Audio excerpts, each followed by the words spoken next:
Welcome back to the Worthy Woman podcast with Aston Simmons. Today I have my gorgeous husband here with me.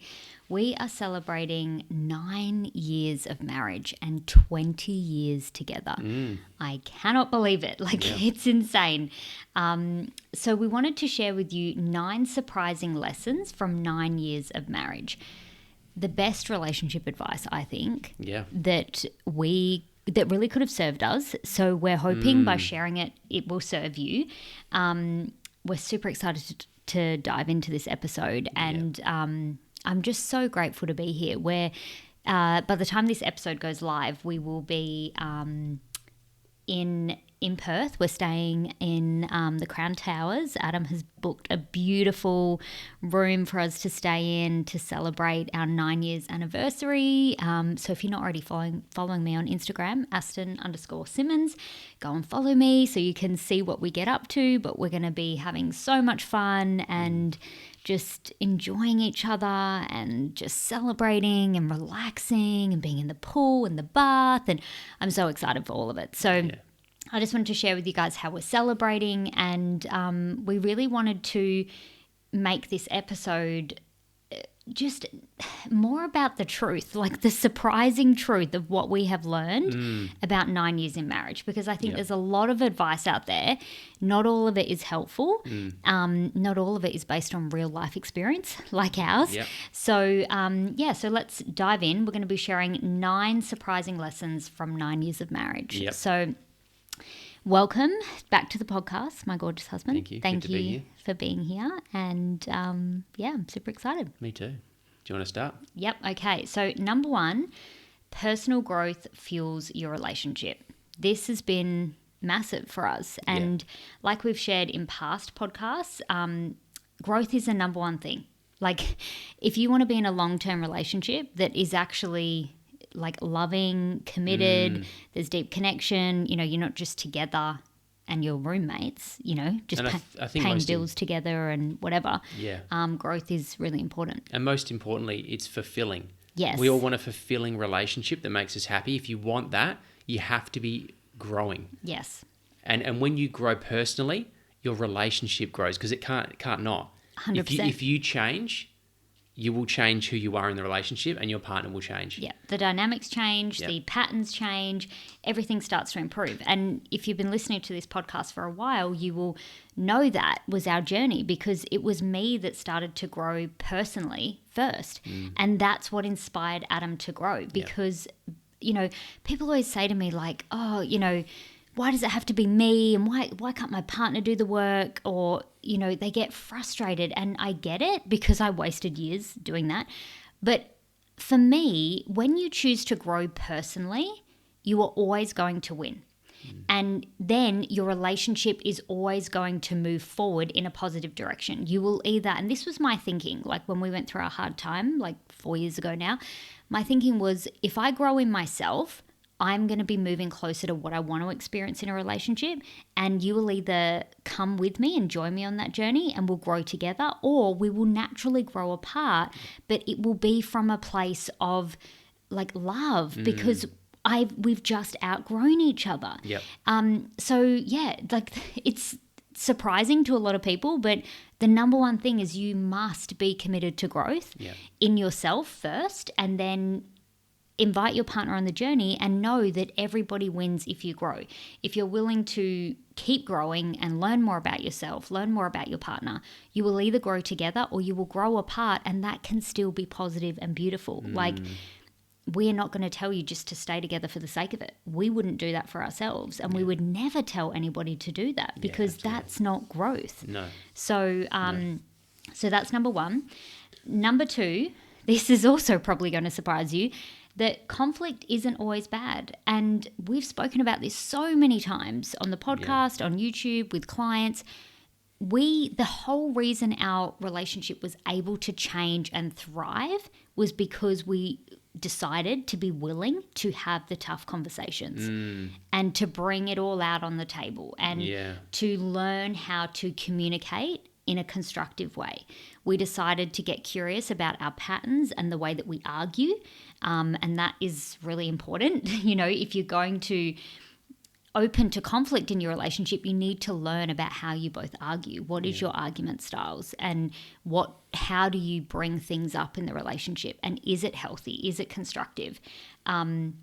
I think people generally have two ideas of conflict. They've either seen their Yes. parents explode and blow up at each other Yep. on one hand and not really resolve the conflict. Yep. Or on the other hand, they've seen their parents completely suppress everything and never talk about the conflict, and then one day they get divorced. Yes. So we're not talking about either of those. We're talking No. about having a conversation where maybe you do raise your voice, Yeah. and maybe some things come up that make you really angry or frustrated or sad. Uncomfortable. Or really uncomfortable. Tough. You might feel some tough emotions, and it might be challenging to have the conversation, but it doesn't make it wrong or bad. No, but the key part is that you persevere with it and you find some sort of resolution. And that's what we're really talking about here. Yeah. And you lean in. I mean, we've had several tough conversations because Adam's pattern was to resist. Yeah. So Adam's pattern was to avoid, resist, and put it all under the rug. My pattern was to throw it all out, verbal diarrhea, almost like verbal abuse, and I would project it.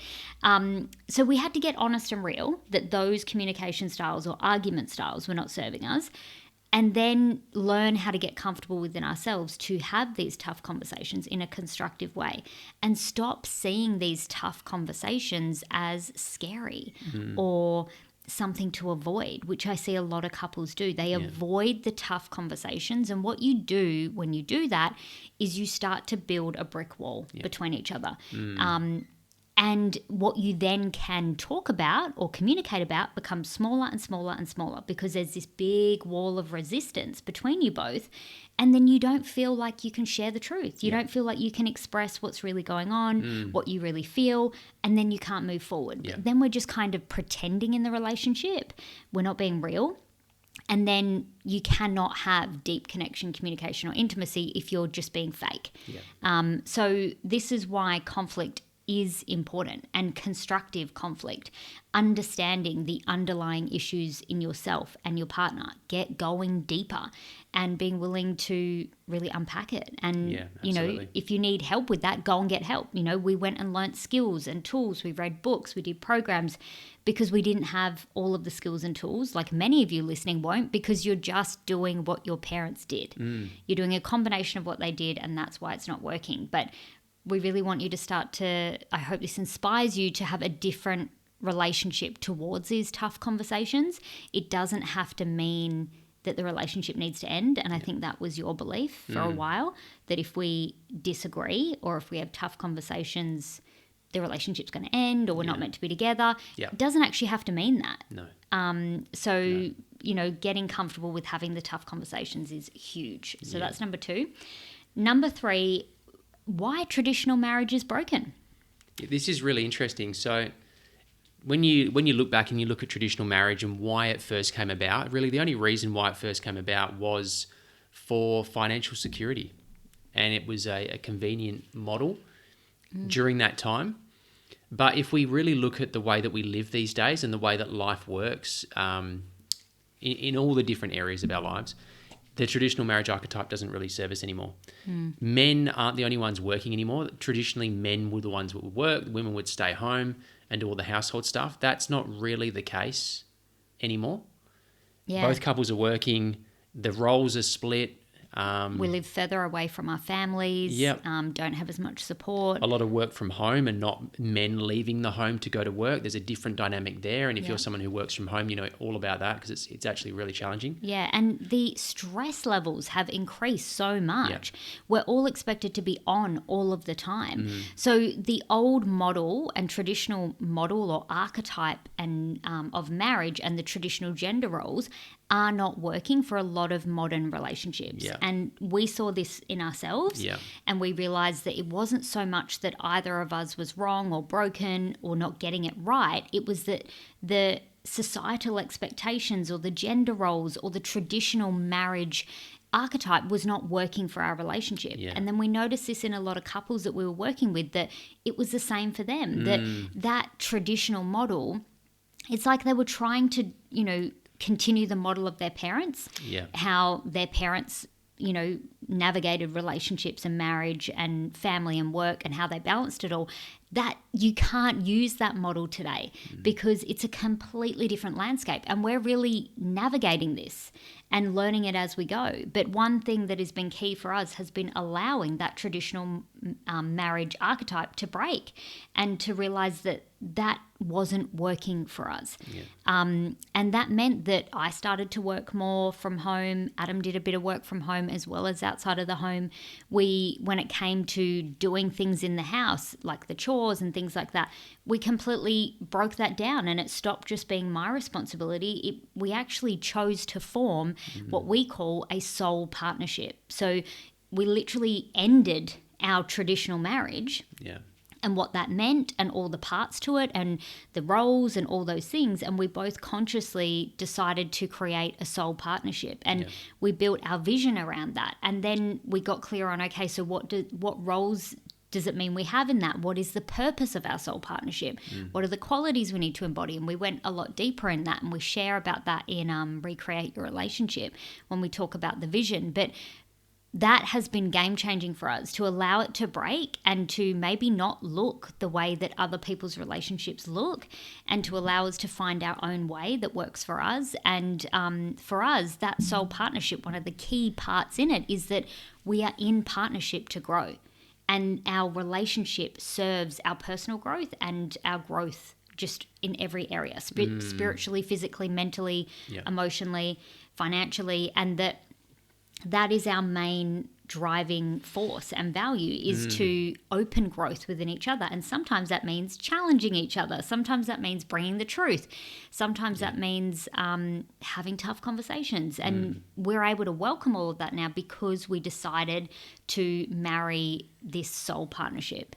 And it's been really powerful for us. And it's still unfolding. It's taken us 9 years to get to this point. So if you're not there yet, don't worry. Especially if you work with us, you can fast track it, but it's still possible for you. You can recreate your relationship at any point.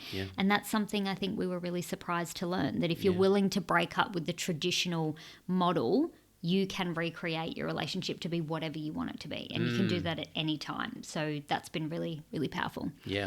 Point number 4, laughter is essential. So having a sense of humor and just making silly jokes and playing around just keeps that emotional connection. And just lightens the load. And lightens it from being so heavy and serious and all the adult responsibilities. And if you're a parent, all the responsibilities that come with being a parent, it's a lot. And and I think we experience this, especially becoming parents, you feel like, especially initially when you have your first child, you feel like the weight of the world's on your shoulders.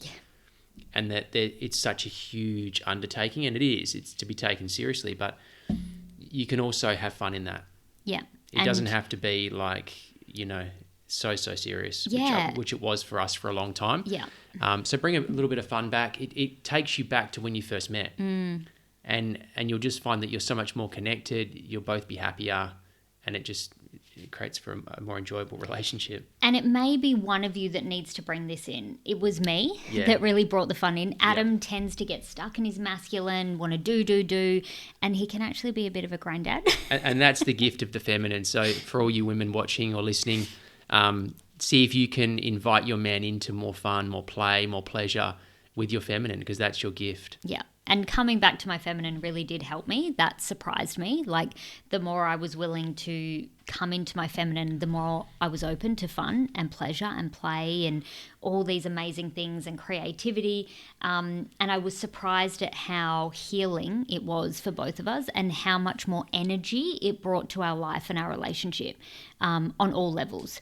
And then the sides of you that it opened that I hadn't seen for years, because you'd kind of got so stuck in a rut and just doing life and work and all the things, it helped to open more fun in you. And we started to laugh together again. And that's kind of surprised me that after 9 years, you can just, with the power of an intention, we had an intention to just bring back more laughter and fun. Absolutely. So if you're listening to this and there's a lack of fun, all you need to do is have the intention to bring back the fun and the laughter. And then with that intention, look at how you can break your partner's state. How can you bring that fun? What does fun look like in you? What does it look like to your partner? Get curious about it. And see it as a priority. See fun and pleasure as a priority because it gives you energy. Yeah. And you need that to create your life together. So yeah, I was surprised at how much of an impact having more fun has had on our relationship, even 9 years in. Yeah. Surprising lesson number 5 is shared silence is golden. And the reason why we say that is you hear a lot of relationship advice that says that communication is key and it focuses on all those practical things, which are important. Yeah, and we agree with that. And communication we teach that. Is important. It's super important. But there's a lot of, and this is why it's surprising, there's a lot to be said about silence together. When you sit with your partner, and whether you're looking in each other's eyes or you're just sitting quietly and you're just being with each other, there's still an energetic exchange. You're like, in a way, you're attuning yourself to your partner's energy and emotions and what's going on. It's kind of like a mother and her baby. There's no spoken words, but the mother is intimately in tune with the baby and what's going on with that infant. Yeah. And the same can be true in your relationship. So when you sit in silence and you just be there for each other, it's powerful. Yeah, and we've done this in lots of different ways over the years, whether it's eye gazing or ceremonial cacao, or just in the evening when Adam's playing his guitar and I'm just sitting in the bed listening to him play his music and I'm connecting into his energy and what he's feeling through what he's playing, and not necessarily saying anything, no spoken words, but just looking at each other and sharing that moment in that golden silence. And you can feel so connected in it. Like, energy is such a huge part of relationships, and you do need to create space for it, and you do need to be still. And I think that's lacking from a lot of people's relationships and lives these days. But it's surprising how even 9 years later, the impact of just seeing each other and being with each other's energy without any words, how healing that can be and how intimately connected we can be. Sometimes we add in breath work, which is really powerful as well. Yeah. And just an internal intention that we don't speak, but we like send that energy to each other. And it's so powerful. Like, we had an experience just the other night of it, and like it brought us both to tears, like tears of like accessing like love and parts of ourselves that we hadn't accessed, and then showing that to each other, like so incredibly powerful. So it literally is golden. Allowing that silence is just so important, and it will actually strengthen your connection. And it's kind of surprising that it does, but it does. Yeah. Surprising lesson number 6 is small gestures matter. And what we mean there is, a lot of the time we focus on like the big date days or the big birthday celebration. Or like our 9-year anniversary, and we're going to celebrate it, which is amazing. And we recommend celebrating the milestones. Yeah. But you also need to celebrate the small moments. Yeah. You need to be intentional Yeah. about the small moments. I think some of the biggest things in our relationship, the small gestures that have really surprisingly made the biggest difference, have been things like, when one of us messages the other one during the day when we're at work with just a really nice little text. It takes 2 seconds, but it shows the other person that you really care about them. It doesn't even have to be a gift. I mean, it depends on your partner's love language. Maybe their love language is gifts.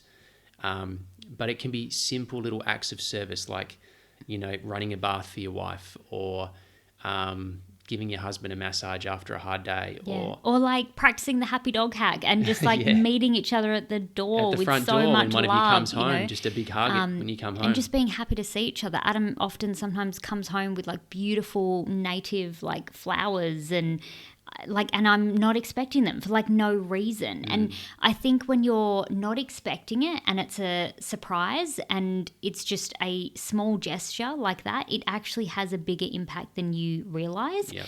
And still 9 years later, it is the small things every day that we will constantly go, I love how you do that, or that helps us feel more connected in our relationship. It's the small moments. Yes, we love to go away and have one-on-one time together, but it's it's creating those small moments among the chaos of our life that actually brings us closer together and makes us feel like a team. And they're the things we remember the most. And I think it's the things that most people dismiss. Yeah. Because it is so small. But the truth is that is 80% of your life. 80% of your life is made up of small moments. And if you can't celebrate or be intentional about those small micro moments, then you're not going to all of a sudden have the love and intention and connection for the macro moments. It doesn't work like that. Yeah. It's really reflected from the micro. So I think that is really important. And I really think that we, as a society, particularly in our relationships, but in everywhere, we need to get more intentional about bringing more awareness, more presence to those little moments, and get curious about how we can create those gestures on a regular basis, like every single day. It can be as simple as when Adam makes me a coffee, he draws a love heart in the coffee with the milk. That lights me up so much, and I feel so loved and appreciated. Like, it can be that silly or that small. But don't think it's insignificant, because it's not. It's actually hugely significant, and it makes a really big difference. And it's surprised us actually how much that is still something we go back to, that always takes our relationship to another level. Yeah, absolutely. So surprising lesson number 7 is change is inevitable. So change is just a constant in life. It's a natural law. There's always going to be change. So the sooner you just accept that is a truth, and that your relationship is going to be constantly dying and rebirthing, or changing and evolving, and things won't look the same in a year from now. And the sooner you accept that, the easier life becomes. Yeah. When you try and hold on and try and keep things the same, you just suffer. And it's and not much fun for anyone. we've experienced that. That's been one of the biggest lessons for Adam, I think. You loved security for a long time, and certainty. And if you really value security and certainty, you're going to have a hard time in your relationship and in life, because life is uncertain. Love is uncertain. The only certainty is that it will continue to change. So it's really how you can change your relationship to that. And then really being okay with allowing your partner to change you. This was another thing that Adam had a hard time with, which is really surprising that you don't have a hard time with it anymore, so celebrating us. But allowing your partner to influence you, allowing your partner to change you. We hear in the world all of the time, which I think is terrible advice, don't ever change, don't let anybody change you, stay the same. I think that's the worst advice ever, because nothing in life, nothing even in nature stays the same. Everything is constantly changing in nature, and nature celebrates that. And I think as human beings, we need to be celebrating change. We need to be celebrating, for us, I was changing and growing before you were ready. And that was uncomfortable for you for a while. You tried to pull me back because you wanted certainty, and you kept saying that you weren't ready for the change. The thing is, you're never ready for change. You make the change and then you're ready. That's how it actually works. I'm still never ready for change. It comes and I'm like, oh, okay, we're going to another level. I know there's going to be an ego death. It's going to be uncomfortable. But what makes it easier is if I lean in and I let myself change. And I let you change. And I let our relationship change. I let it evolve, because I can't really stop it anyway. It's alive. It's energy. It wants to move. So, just allowing, I think, the longer we've been together, we've open to allowing each other to influence each other and to learn more from each other. And I think I've been surprised at how much I've loved that journey. Like, in the beginning, it was hard because we were both kind of resisting allowing each other to influence each other. But now we do open to it, and we'll say things like, thanks for bringing that to my attention, or oh, I didn't realize that was a thing for me. Like, thanks for that feedback. That's obviously something I need to look at. And it's more from a place of, that's really interesting that you do that, or you think that way. I'm really curious. And then we want to go and look at it, but not as in Dark Night of the Soul, shut down and bury ourselves in our bedroom for weeks. But more of oh, that's really interesting, and I'm going to look at it. And then it's become part of our life, the growing and the conversations and the curiosity about what else is coming up. It's always there, and we're okay with it, and we're open to it. And then we're willing to lean in and see where it leads us. And I've been surprised at how much easier it's become to change because we're not resisting it. And actually how enjoyable it is. like to watch each other grow. Like, not just my own journey, but I've loved witnessing your journey. And I think more than I thought I was going to. Yeah. Yeah, I would agree with that. So I think you've already touched on that, but that's surprising lesson number 8, appreciating the differences. Yeah. So that's pretty much what we just spoke on. Yeah. So instead of criticizing your partner for being different or doing things differently or thinking differently, just appreciating their different perspective and getting curious about, oh, that's interesting that they think that way. They obviously have a different belief about this X, Y, and Z than I do. I wonder why that is. Yeah, and it actually brings depth.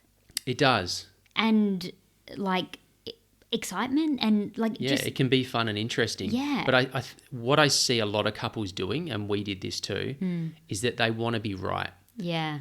And when you want to be right, you lose love. Yeah. Yeah. There's nothing loving about trying to be right in a relationship. And so you just have to open to the idea of, well, you both really have to make a commitment that this is not about being right. We just want to, move forward and create the best relationship possible. Well, if you want to grow, it can't be about being right, because you've got to be willing to be wrong. Yeah, exactly. That's the only way to grow. The only way to grow is to be willing to be wrong, to make a mistake, admit it, and then grow. Yeah. And we both had different challenges with this. And I think a lot of people feel it because we're raised with right and wrong, good and bad. And then we go and bring that into our relationships, and it's really not helpful because there is really no right or wrong way. There's just different ways of doing things and different ways of thinking. I think one thing that helped us was letting the best idea win. Yeah. So it wasn't so much about like you or me, like a personal thing. It was just the best idea. Yeah, and when we say best, just to clarify, what we mean is not that one person has the best ideas. No. What we mean is the best idea for our relationship wins. So if you want a relationship that's loving, that's where there's lots of understanding, there's deep connection, good communication, if that's your vision for your relationship, then what's the best idea that's going to get you to that vision? Yeah. And sometimes, most of the time, it was a culmination of both of our ideas. Yeah. Like, yeah, really, honestly, and still, because we're bringing two different approaches, masculine, feminine, different experiences, different life experiences to solve that problem. So, letting go of needing to be right is huge, allowing yourself to be wrong, and staying like a learner. Stay open to learning. Like, so many people can't appreciate the differences in their partner because they're not open to learning. So we're still learning from each other, like 20 years together, and I still don't feel like I know everything about you. And I think that's the goal. You want to be staying curious. Like, I'm still unlearning who you were and learning who you're becoming. Yeah. And I'm allowing that to happen now. Like, I'm not attached that you have to be a certain way or do a certain thing. I'm just staying open to learning more about who you're becoming. And I'm also doing that for myself.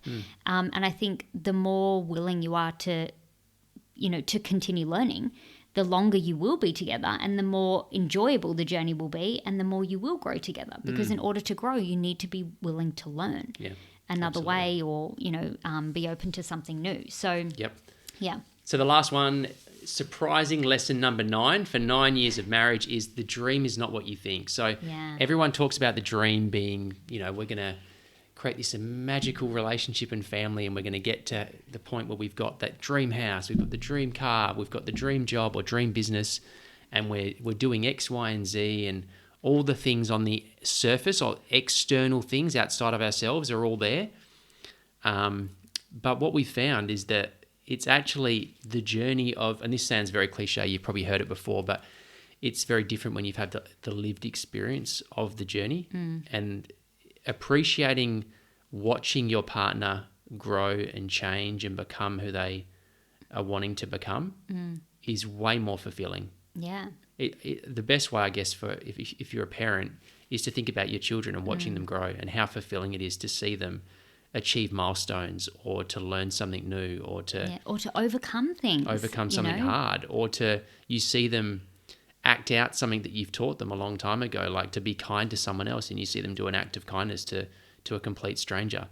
That is what's fulfilling, not because I'm sure you've experienced it. You've got the car that you said you once wanted, or you got the house that you said you once wanted, and maybe it was fun for a few minutes, maybe a few hours, maybe a few days, but then it does fade. Yeah, and then the only thing that lingers, that stays, is the experiences that we create along the way. Along the way, yeah. And this has been hard for Adam because the masculine really does attach to the outcome. Yeah, big time. And the end goal. And a lot of people attach to end goals and they see success as linear and as getting to the top of the mountain. And so what we really had to do and what we encourage you to do is redefine what success means to you and redefine it in different stages of your life, because early parenting to where we are now, or if you have no children, you're going to have different definitions of success or different definitions of fulfillment.